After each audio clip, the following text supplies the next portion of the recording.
one of the most important topics for everybody that loves the world, loves nature and loves their garden is plastic. Now, gardeners tend to use vast quantities of plastic pots in everything we do.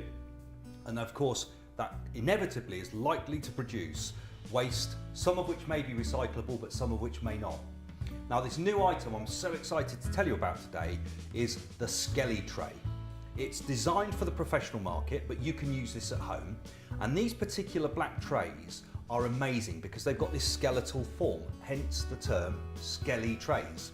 Now, these 4 legs that you can see that hold each of these individual areas together perfectly allow the pot to sit down neatly. So you can see the little legs support it, keep it perfectly intact, and the plants will grow and thrive. Now, this particular tray, this has been potted up and grown on previously with some pansies. And all you do is pop them out, and then you can see that what you've got is a lovely, healthy plant, incredibly good growth.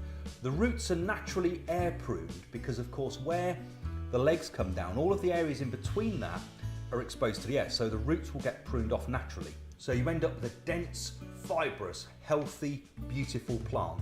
And of course, that's the way to grow. And when you come to plant these out, all you do, plant the whole thing, including the peat pot, and the job's perfect.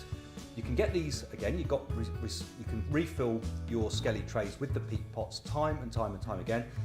The Skelly trays themselves are reusable from year to year, so you never need to buy these again, basically. Once you've got these, they're a one-time purchase. They're going to last and last and last, and you're doing your bit for the environment. So they're easy to use, they're cost efficient to use, you're looking after nature, you're minimizing the amount of plastic.